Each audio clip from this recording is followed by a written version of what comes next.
Welcome back to Up the Villa podcast. They're coming thick and fast, the games, and we're edgy to it. Well, we got to win. We got to win this one, right? So, match preview. We've got predicted lineup rolled into one with the nature of sort of the games coming thick and fast. Joined by Justin and Sam. You all right, Sam? Yeah, good, mate. Yeah. Yeah, very, very good. So, we're edging closer to Sheffield United, but we've still got the lingering aftermath of our performance against Newcastle. Sam, how are you feeling then as a Villa fan going into this Sheffield United game? It's a big game now. It's been flat for a few weeks now, and we need a reaction, really, don't we? And I think we was all thinking that going into the home game, because since that Man City game, I know we beat Arsenal, that was a bit more of a smash and grab, but it's been pretty flat on the whole. And yeah, we need a reaction, don't we? Yeah, definitely need a reaction. What do you think we need though? Like going into this game, because we know that Pau's a massive miss to our team, and it's a blow not having him in there. What do you want to see from this performance from not Sheffield United? Then what do you think is currently missing? Because I think every Villa fan can admit that there's been periods in the last couple of weeks where we've not been at the heights of what we've seen, especially scoring goals and being free flowing. So where do you feel like we've got to address and get right? I think the thing with Torres is it's been a bit of a double hit, because I think if Mings comes in for him, Mings has still got a pretty good passing range. And Longlay's done okay the last few weeks, but we were set up for that ball playing centre back to do most of the creative stuff. And I don't think Mings is as good a passer as Torres, but he's certainly better than Longley at doing it. And I don't know, it feels very much we've got plan A and not a lot round it. And have we been worked out? People know what we're going to do, set up differently to suit it. My biggie is I think we need more width. The last few weeks, the width's been coming from the fullbacks. Last night, the fullbacks were atrocious, in my opinion. But we need more widths, make the pitch bigger. That's when the gap starts. And yeah, just get back to something like what we was. I mean, it was never going to last forever, but didn't expect this much of a drop-off. Yeah. Justin, how's your head then going into it? Positive. You've got to be positive, yeah. Look, we know we've been in a bad run. We know what we've seen with our own eyes over the last few weeks, and it culminated in that defeat last night, which was bitterly disappointing for all of us. But there's massive opportunity now to kick on again, isn't there? And have a reaction on Saturday. The good thing about playing so many games in quick succession is you get a game straight after to turn things around. And you couldn't have really handpicked a better game to play, could you, than Sheffield United away? And I just think we need a positive approach to it, which we are pretty good at doing. Although, the last few weeks we've been a little bit stuck in our sort of slow build-up plan. It's felt like it's been even slower than, we used to, which I think ties into sort of what Sam's saying with missing Pau Torres and the way he builds up from the back. It's amazing, isn't it? It's his first full season and how integral he has become to the way we play, the style of football that we do play. So we need a good start. We need a positive reaction. We probably do need a bit more width. I think that the Bailey and the McGinn role really needs to sort of be more influential in the games. I think we saw the influence and the impact that Bailey had when he come on. So, yeah, midfield a bit more proactive. I thought the 2 6s were a little bit stuck last night. They just sat a little bit too deep. They weren't as progressive as we like them to be.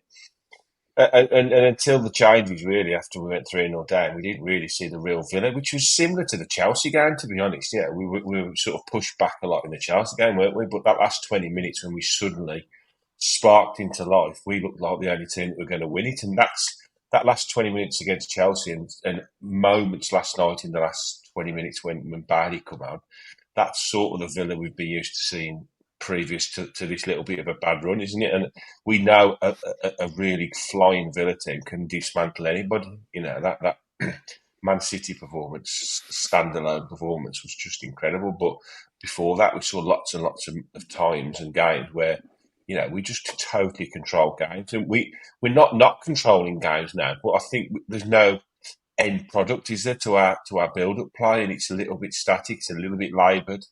We just need that spark. That's the word for me, a spark of something. Get an early goal Saturday, dominate the game. Don't just dominate it on the edge of our 18-yard box.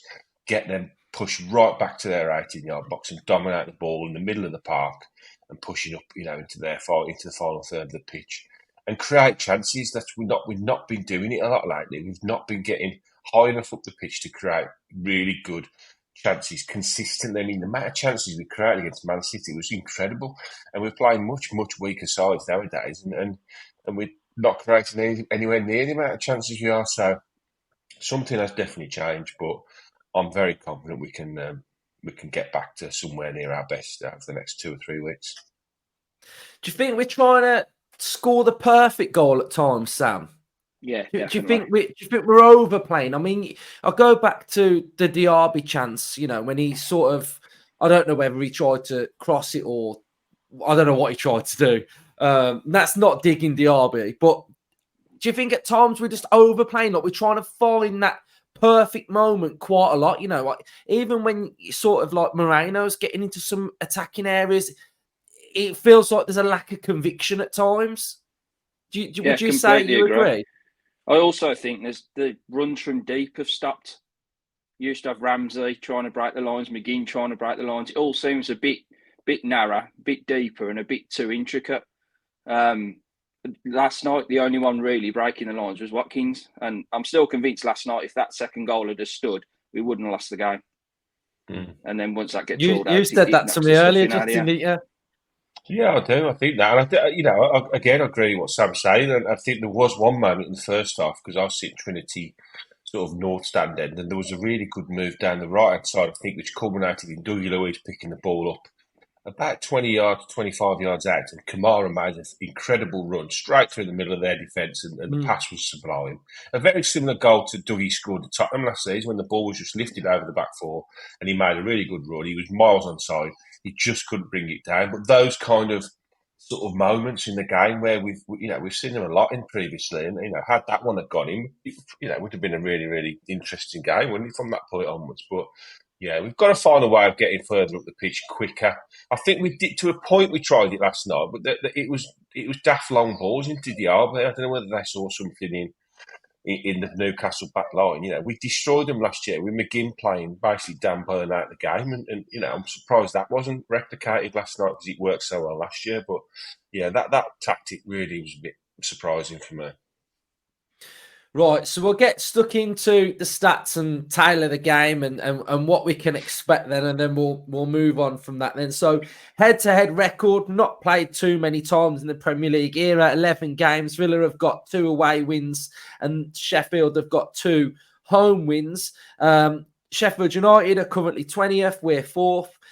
13 wins for Villa, 4 draws, 5 losses, 16 defeats already for Sheffield United. I mean, this is an ominous position for them to be in. Their average goals conceded per game is 2.5 goals they're conceding. 2.5 goals per game. Villa are at 1.4, and we're averaging 2 goals scored per game. So, I mean, take of that what you will, but we're going to score 2 goals, and they're pretty much going to concede 2. We've got the form guide.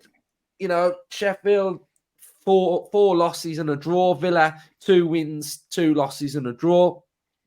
Previous meetings, the 1-1 in December. Who remembers that? Rocking up Villa Park thinking we go top of the league from that game. That was a mad one to think. It feels like ages ago, that does. We've got the team style. So as you can see there in fast and direct, not as quick at doing it as such as Everton, Forest and the West Ham. Villa is still sort of in that middle zone of slow and intricate. We've got the average positions from Sheffield United's loss against Crystal Palace, playing with a 4 at the back. And you can see that this is the lineup that they started with. Brereton Diaz has got 2 goals in his last 2 games for Sheffield, and he's only just signed for them, so he's banging form. McAtee is a big threat on that right-hand side. Harmer as well in the middle. He's sort of like a lively player. And then you've got McBurney holding it up. up top as well. You've got passing network, very congested in the middle area. Not too much of a focal point through there as well. So we've got to really look for them going for that ball on that right-hand side. That looks where their big threat is. I'm not going to butcher the other centre-back's name. If anyone knows how to pronounce that, fair play. But I'm not. So you've got Sheffield United's sort of game control. Where do they control the game? So they're controlling they're controlling the game in the 18-yard box. The red zone shows where so the red zone shows where the opposition are having most of the ball, and the greys contested areas.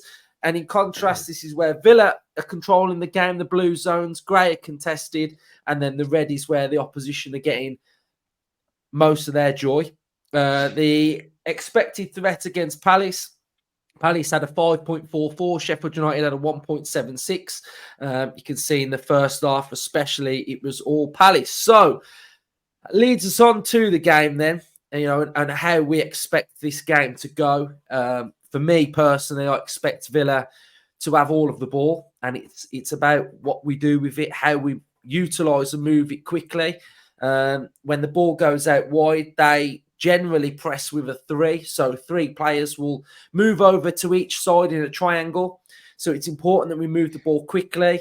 There was a couple of nice goals from Eze and Elise where the ball moved quickly centrally, and they was able to get their shots off. And, like we were saying earlier, that, get your shots off, pepper the goal a little bit, try your luck from distance. Don't always try and score that perfect goal, because they're vulnerable when you move the ball quickly.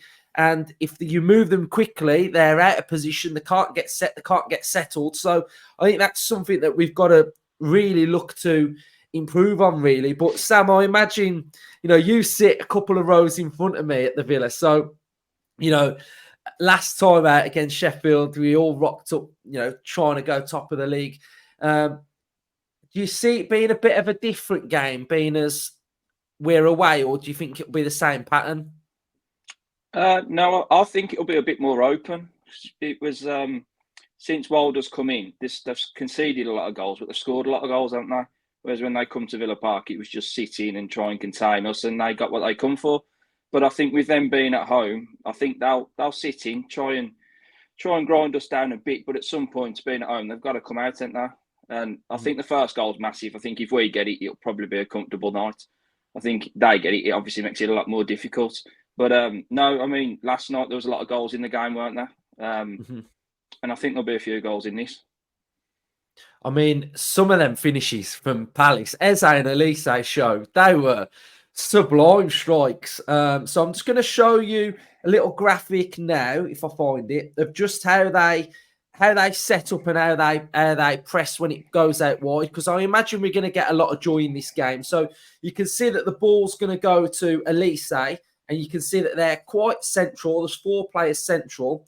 And if I just move it on to the next one, you can see how the 3 players in the triangle press out wide. So, we've just got to move this ball quickly. When it does go into central areas, that was a sublime finish from Diaz. But when it does go centrally, if I find it, there's space out wide, move it quickly, and hopefully we can exploit them quite a lot. Justin, final thoughts on how you expect it to set up, and then we'll go into the predicted lineup. Yeah, one thought is we need to sign either Elise or bloody Eze in somewhere, I think.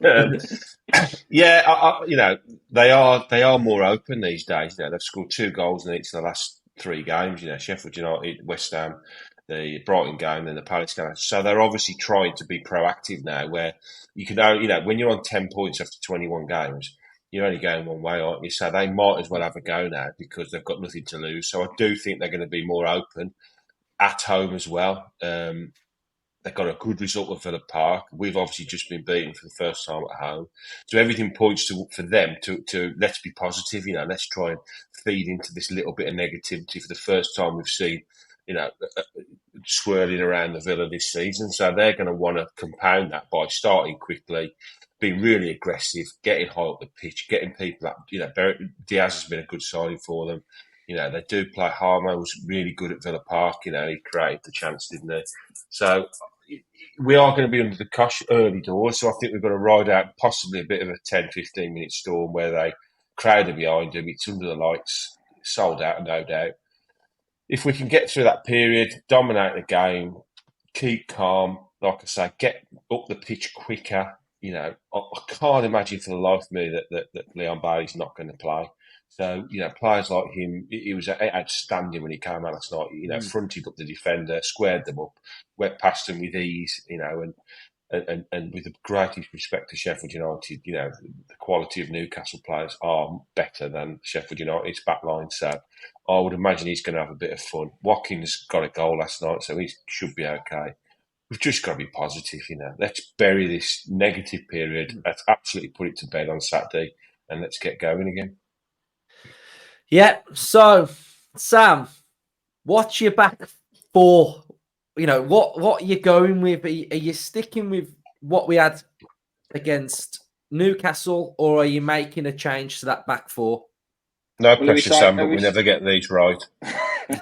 Are we saying Martinez has done enough to start then, yeah? Yeah, 100%. I think you'll go Cancer right back, bring Carlos back in again just for that passing range. Music to my ears. Music to my ears. I would 100% agree with that. What are you saying, Justin? Yeah, I think so. I think we all saw that. It's time to revert back to I think we need to change it up. Playing the same team last night. I think when I saw it, I thought, okay, I'm happy with that. Derby we knew wasn't in form, but I just thought, okay, try and play him into a bit of form, give him a bit of confidence. But it's definitely time now to have a bit of a shake up. So.